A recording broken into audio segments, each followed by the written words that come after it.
Oscar Piastri has done it again. That's back-to-back race wins for him at what I believe will be a consequential Saudi Arabian Grand Prix. I'm Rachel, and this is my race rambling for the 2025 Saudi Arabian Grand Prix. First, we're going to start with the race rating. I have given this an 8 out of 10. I do have to say I think this is biased because I love Jeddah. I love it. I think it's fantastic. Well, first of all, it's beautiful. As you can see in this photo I have here, it's gorgeous, it's stunning. I'm really gonna miss it when it changes to the other track that they're building in Saudi.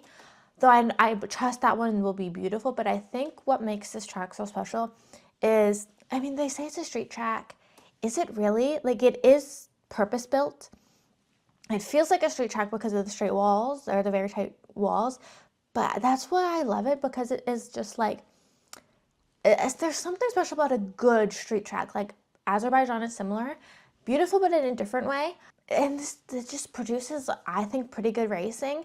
I think this might be, because some people have issues with it, I think this would be overall more fun if we had better racing overall on other tracks. This could also be more fun with smaller cars, which could improve some of the real, like, side-by-side racing, though I do feel like we had good battles.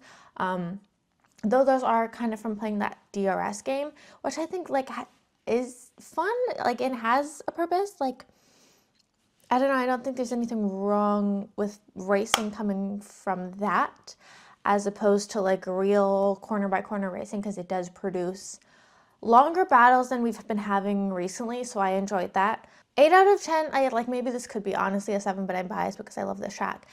No overtakes for the lead, but just lead changes, so that is nice. The safety car could have been more consequential, just because it was right at the start and didn't do a ton. But in that sense, it also didn't mess anybody else's race up without helping anybody's race, because I mentioned that before. That is what I dislike about safety cars, is when they just hurt and they don't help. And so we didn't really have that today. Also a good fun quality. Again, this circuit is so much fun. And so for that, I'm rating it an 8 out of 10 again.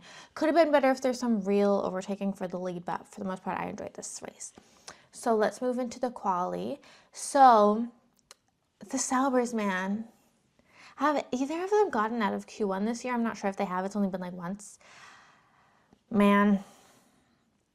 And it sucks because they're both good drivers, Hulkenberg and Bortoleto.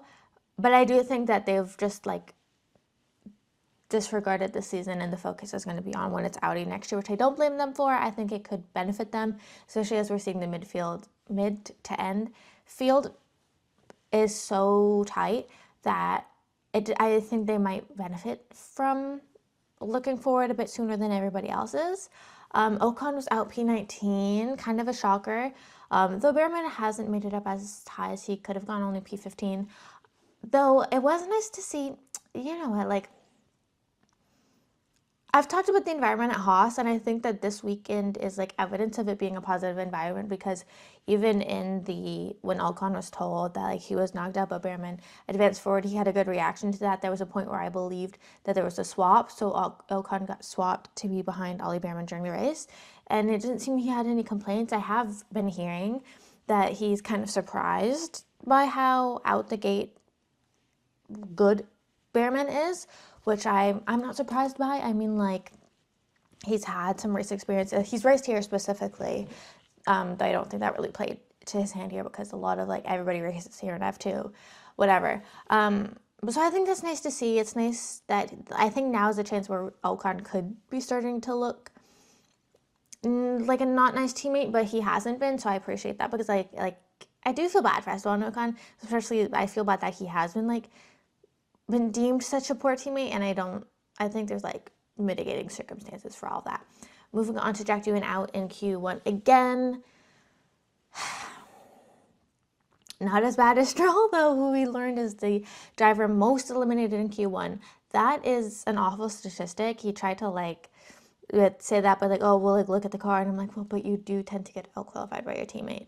Even this season, I think Alonso is out-qualifying Stroll, even though Stroll has a point and Alonso still doesn't, which is surprising a little bit.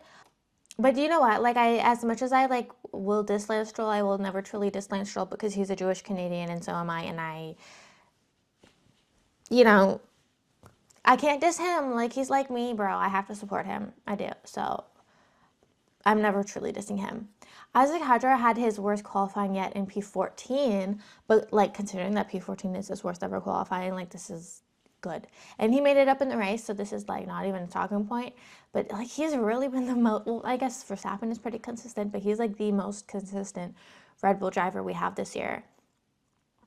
And if Yuki wasn't like performing so well, I wouldn't be surprised if at some point they moved him up. But I think like Yuki is doing well enough that they'll keep him where he is, and that I'm just like talking shit.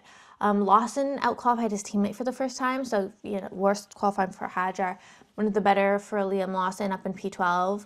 There were some discussions that I think he had with like the F1 TV crew about like, are you catching back up? Like, I can't remember exactly what it was, but he basically said that, like, regarding his ability to perform now that he's back in the V-Carb, he said, like, this is not a topic. Like, I have not been crushed. My ego is not crushed. I will be fine. And so this is nice proof that that is true. Because I was concerned there for a second that he didn't have some great performances in places where I thought he could have had better performances, especially in Japan.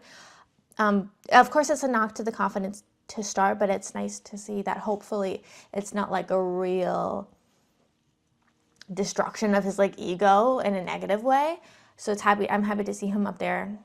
I'm not happy to see him out qualifying Hadjar because really I've developed a soft spot for him, but I am happy to see Lawson doing well. Something that Hadjar said this weekend is he was asked about like him potentially calming down on the radio, because especially in F2 he was very feisty on the radio, and he said, well, I just stopped turning the radio button on. I'm still feisty, you just don't hear it. And I think that is something Lando Norris needs to hear. If you watched my Bahrain Grand Prix debrief, racer review, rambling, whatever, you know how I feel about that. I think he needs to be quiet publicly, because it's one thing to like talk about your mental health and where you're at, and it's another thing to like be publicly bashing yourself, as he did when he crashed. He called himself an effing idiot. Yeah, just don't press the radio button. Don't press the radio button. Obviously, he recovered well and got up to P4, was it, in the race? So, like, hopefully that didn't seem like too much of a real knock. But that's the other thing, like when you're speaking so publicly negatively about yourself, and this is kind of the point I was trying to make last week, of when you might be able to move on, but other people aren't going to, and at some point it's going to inhibit your ability to move on. And so you need to just be much more selective with what you say publicly, so it doesn't come back to haunt you. This is like, the qualifying was so great, and this is like why I love Jeddah. The top three specifically, like Russell was fastest, and Piastri was fastest, and Verstappen was fastest, and he got pole. And in each of those times there was yellow sectors, I believe, so you weren't really sure if anybody was going to do it until they did it. And so that was very fun and entertaining, and I enjoyed that. It would have been nice to see Norris up there. I think he could have been competitive in there as well, and maybe we would have had a fourth potential pole sitter, but regardless, happy he's okay, happy he's safe, happy there wasn't too much damage to the car.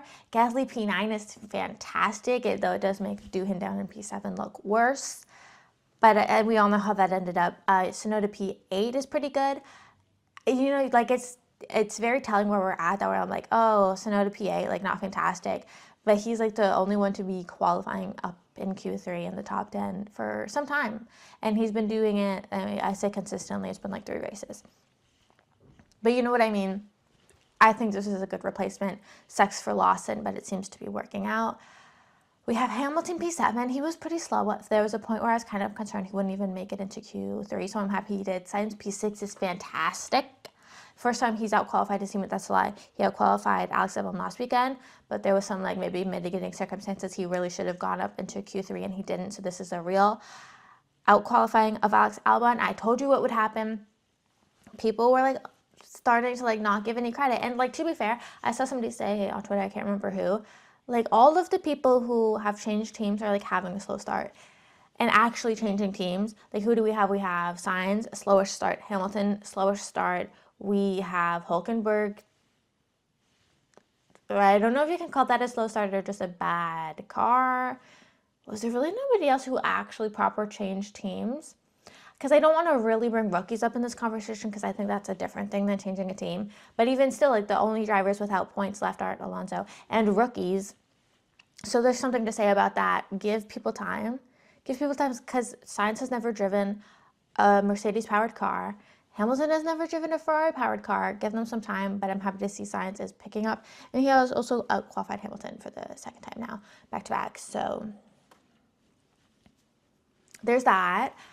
We have Antonelli P5, typical. Russell P3, typical, consistent, smooth. This is where we're used to. Leclerc, P4 is like okay. They actually did mention during the race that you feel as if they qualified better, they would have much better race performance and race outcome, because the race pace is there. The race pace is not horrendous. They were saying that, they being the F1 TV commentator, saying that they felt that Leclerc had the pace to win the race had he qualified better. So it's kind of unfortunate that qualifying is an issue, though I guess maybe you'd prefer qualified to be an issue than race pace to be an issue, because you can always work your way up.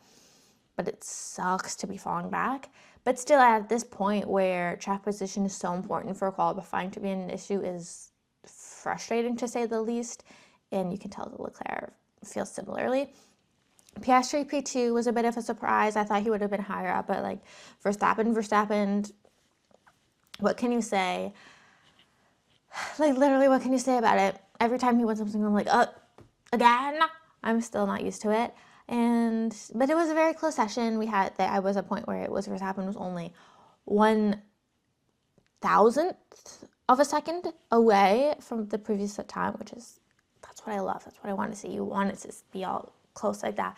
But then again, maybe to an extent, like Verstappen got pole because he went last. So whatever, it was a fun qualifying session, led into a fun race. So let's chat about that.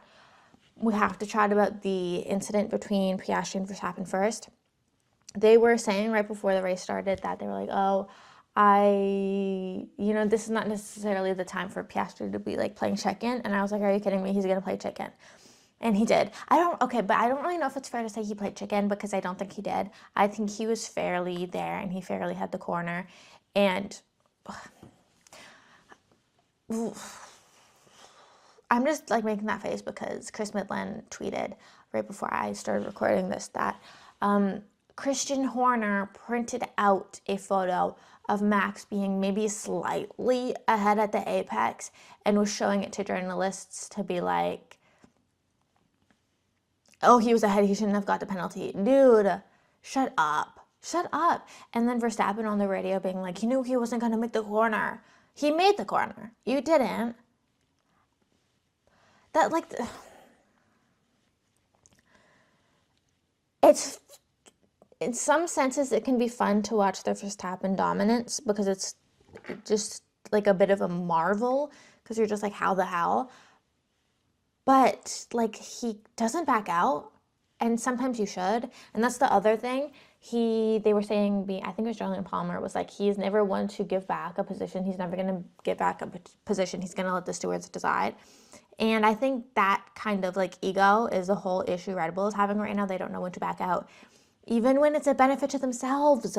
If he had just given Piastri the spot back, the position back, he would not have gotten the 5-second time penalty, and he probably could have overtaken Piastri. But because he didn't, he fell behind. He had the 5-second penalty, which we'll chat about in a second. He had the 5-second penalty. He finished P2 because of it. He lost the race. If you just gave the position back, he would have won the race. He could have overtaken it.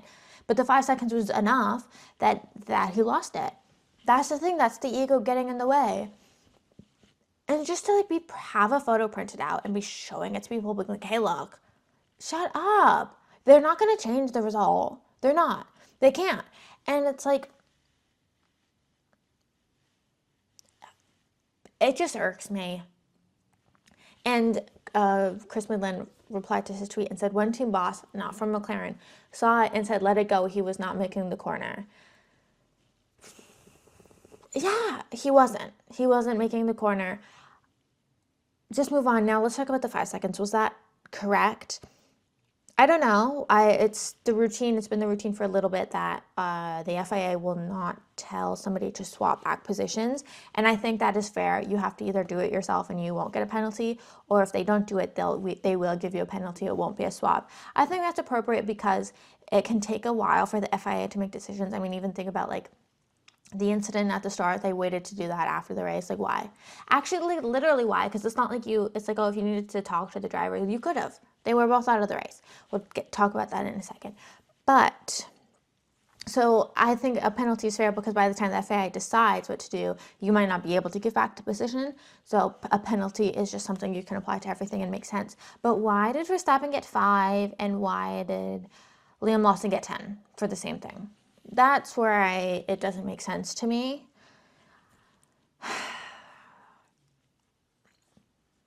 See, maybe I just think I wish it was stricter because I like have a personal vendetta against Max Verstappen, but I don't really. I have such a love-hate relationship with him because again, like it's like you've got to respect it. But like stuff like this is annoying. And I sometimes do feel like you have to be harsh. Like what you let people do, they will do. And if they think they can make up a 5-second penalty, they will just like make it up and do the bad thing anyways. So you have to like think about what's really going to get somebody to stop doing something. And so you have to be harsher in that. And I think maybe we have to be harsher. Because also like literally like was Liam Lawson that worse? No. Moving on. To that crash between Tsunoda and Gasly, that was unfortunate. That sucked. Pierre Gasly did say that, he knows Tsunoda. He knows it wasn't any poor attention. It was just like a sucky racing incident and there was no further action for that, no penalty for that. So that's unfortunate, but like it did kind of seem like it was Tsunoda's fault, but like it's fair to say it's a racing accident. First lap of the race, like things happen. At least both of them were taken out. You kind of wish Gasly wasn't, but like it's awful when the person who like caused the crash more so doesn't get taken out. It's like, are you serious? You just like ruined somebody's race. Like there's almost like nothing you can do. No penalty really like heavy enough that's like actually makes sense because you can't just disqualify somebody for causing a crash. Like you can't do that, but it's like, dude, come on. I was like, I feel bad saying this. I was grateful it wasn't Jack doing because if that was Jack doing, I would have been like, oh, that's it. So I'm happy it wasn't him. Though again, I don't push that on anybody, but you know what I mean. Safety car with that took a longer time than I feel like it should have. I guess maybe they were like, well, it's the first lap. Like everybody's moved past it. We'll just put the safety car on when they're going to come back to it. But just put the safety car up. Just put the safety car up. That, like, what's the delay for? Just do it. That would have, like, I would have said that, I was going to say that would have never flied in IndyCar, but, like, since the hybrid, I think there's been some delayed yellows that there shouldn't have been delayed. So I'm going to mute that. Hadjar moved up pretty quickly. He had a good race. He gained some good positions quickly because of that crash and then still had like a couple of his own real overtakes, which is nice, finishing P10. Could have been higher had D. Williams not worked together, but they did, and so P10 it is. Still nice to have some points, which Lawson did not. Lawson started 12 and finished 12. Hadjar started 14th, yes, and finished 10. So up 4 places. Lando stayed out longer. He had a good, I don't even know if you can call it like I'm blanking on the word right now. What is it? Oh my God. Undercut? Overcut. Don't even know if you can call it an overcut, but I guess it was because he stayed out so long and that helped him. That was really a good, I mean, he had a couple battles there. He got Hamilton himself, which was, that was actually a lot of fun. Again, like you can like dislike that came from like a DRS battle, but that was fun. I liked seeing that because they gave us some action for a couple laps. So he had a couple real overtakes, prevented Russell from, no, sorry, that's Piastri. Never mind. Wrong McLaren.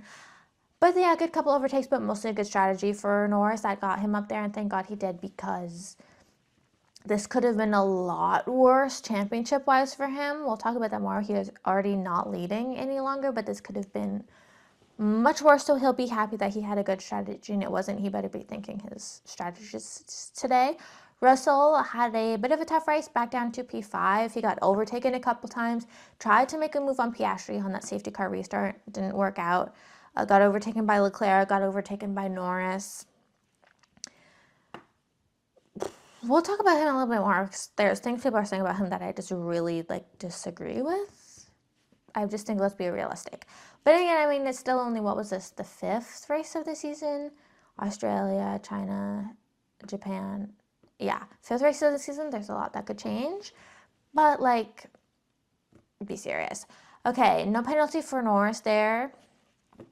I don't know. That's either there was or was not, so there was not. Nothing really to debate. Either he went over where he shouldn't have, or he didn't. So I guess he didn't, which is kind of surprising. I feel like usually when they note something like that, you do get a penalty, but whatever. First Ferrari podium of the season. Excited for that, but geez. Again, Leclerc like is not happy with the car, so happy that there was something that we can maybe move forward with.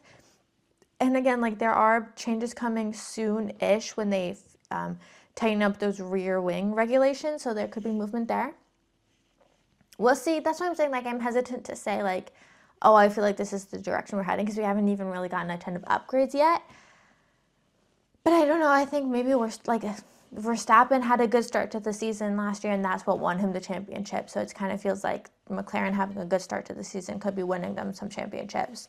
And if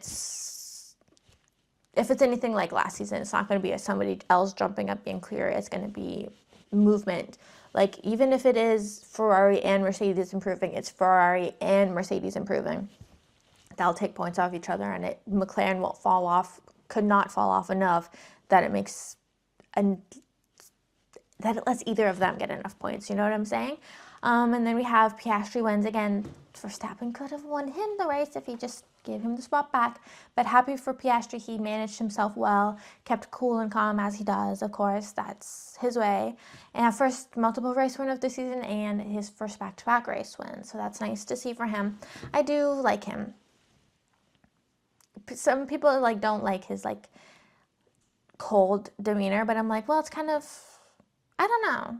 Like, yeah, I wish he could be more excited when he's like winning a race. But he also like doesn't say anything that annoys me that much. So there's that. Moving on to driver of the day. What did Max Verstappen do but complain? So I don't understand how he won driver of the day. I could have put Charles because he did have a pretty good race. He moved up a position, first podium, feels good. But I put Carlos because I like the love that like DRS thing. I like that he helped out Alex Albon, and to help them both get podiums, or not podiums, help them both get points. The DRS thing is pretty genius, and the fact that he like just in Singapore 2 years ago now had the capacity to be like, oh, if I do this, this will help me. Fantastic. I think he deserves driver of the day a couple times for that, and so because he revisited that strategy, he gets driver of the day from me. And he did have a couple good overtakes, so more so than Charles, so that's why I'm giving him driver of the day. Okay, moving on to driver championship standings. Piastri is the new race championship leader. First time an Australian has led the championship in a long time, they said. Already has 10 points on Norris, so again, good thing that Norris moved up to P4, because that could have been much more consequential, could have dropped him down behind Verstappen. So that's a good thing for him. Only 2 points ahead of Verstappen. He's got to be on that. He has got to stay on that. I do wonder at a certain point, well, no, we'll talk about this later. I was going to say, I wonder at a certain point if McLaren will, like, help him. I'm sure they will, but we'll talk about that in a second. Really crap attitude from Verstappen again. After the race, like, when he was being interviewed, he was just, like, not kind. He has a bit of an issue with the media, doesn't he? And I get it, because it's hard when you like feel like people are just like chatting about you and you're just trying to do your job, but it's also the media's job. And the reason you have a job as a driver is because people in the media, people care, and that's communicated through the media. So it's a necessary evil, and I don't think it is. Like the comment he said to, was it Crofty? You focus on commentating and I'll focus on this. Well, part of his job as a commentator is to ask you questions. I think there's a nicer way to answer them, and to just like not take out your anger on the FIA onto the people interviewing you post-race. He did say like, oh, I can't express how I feel because then I'll get in trouble, because like the whole like swearing thing. Yeah, that swearing thing is stupid, but like, don't take it out on people that it's not coming from. And it's like, I don't know. I'm so harsh on the drivers recently, and like their reaction to the media. But it's like, well, the media makes it happen. There's nothing if there's not the media. It's a necessary evil. Moving on. So this is what I wanted to talk about. We have Russell done in P4 with 73 points. The next ahead is Verstappen with 87 points. People think that Russell could like somehow quietly sneak in and win the championship. I do think Mercedes as a whole will be better off than we think because they are so consistent so far. And also, like, to be fair, regulations are changing soon with tightening up on that back when there could be movement there. But like 73 versus 99, that's already a race win difference. Like, let's be serious, guys. Like, Russell would have to step up. He can't just like win the championship by being like sly and consistent where he is. Like, he has to make a step forward. And again, I'm feeling that things will move in the direction of last year as people upgrade, as teams upgrade. There will be movement. And I think the points that McLaren are getting now could be enough to win them both championships, because I'm now pretty confident saying I feel like Piastri will win again. I just think his like calmness cannot be overstated, the importance of that. And I don't know, again, I just really think the points he's getting now could make a difference over the season. Moving on to the team standings, McLaren, this is a thing I also wanted to talk about. So McLaren is still leading. Mercedes, Red Bull, Ferrari, Williams, Haas, Aston Martin, Racing Bulls, Alpine, Sauber. McLaren, like, again, what could take them down is their own strategy in deciding who gets prioritized and to what extent they do prioritize. Because there's always going to be slight priority, like who do you pit first if there's a safety car that comes out and you can't double stack them, things like that. You can also just take a step back and say, we're not letting you, we're not having a say in this, whatever happens will happen. But again, there's certain instances where you can't avoid having some slight priorities. And Zach did say something on the post show. He said, we know that it's not an if, it's a when talking about drivers butting heads. I think we're getting closer. I mean, like, the team's been built around Lando Norris, and the fact that Oscar Piastri now is coming in and he's won 3 out of 5 races this season, that's going to feel away. You're going to feel away about that if you're Lando Norris, especially because it's not due to any favoritism. It's just how those things are playing out. And I think he has a tendency to get in his head about things, and I think this is something that could get in his head. Yeah, it'll be interesting to see how that plays out, especially because they all have long-term contracts. So I'm sure there's release clauses in there somewhere that could free either of them. Red Bull, again, really showed themselves today with their ego getting in the way. Even like the fact that on the radio they were so, and again, this was like broadcasted heavily, so that's swaying my feeling of it. But the fact that they were really telling Max to push and try to do something as Piastri was pitting, and he even had a slow stop. He even got stuck behind Hamilton and had to overtake Hamilton while Verstappen was pitting. Yeah, it really could have been avoided if you just gave the position back. How many more times do I have to say that? Double points for Williams today. That was nice. Again, nice to see their teamwork. I do think that, as I said, like, Sainz would catch up, and here he is, and it'll be interesting to see where we go from here. Anyways, that's kind of all I have to say today. I hope you enjoyed my race rambling. I hope you enjoyed potentially improved audio. There better be improved audio. My mic has finally come, as you can see. So hopefully this is better. Let me know what you think of it. Again, so I'm sure there will be a video next week about something. We'll find something to talk about, but no race next weekend. After that, I'm going to start doing pre-race ramblings as well. I don't know, because I want to be able to catch like all the news that we've missed, because right now I'm like so focused on the race, sometimes I miss some important news. So that'll be a bit of a news catch up. Maybe we'll have some predictions in there that we will then address in these post-race ramblings. I think those will stay mostly F1 focused in terms of predictions, though if there is any IndyCar news, we will catch up on that as well. We'll see how that plays out. This is open to change. I just don't really know if I want to do like 2 pre-race ramblings and then 2 post-race ramblings every time that there's overlap. We'll see. We'll see how that plays out. We'll see, because I also like, if I combine them, if I do F1 and IndyCar in the same video, do you guys care? Do you like that? I don't know. I think IndyCar fans wouldn't mind that, but I think F1 fans don't care if they're not already IndyCar fans. So I don't know. We'll see. We'll see what I do. But comment if you have any ideas on that. That would be greatly appreciated. Thank you for watching and or listening to this. If you are watching this and you'd like to only listen to this, it is available on all podcasting platforms. If you're listening and you'd like to watch it, you can watch it on YouTube or Spotify. Please like, subscribe, follow, comment, rate, all of the things, and I will see you next time.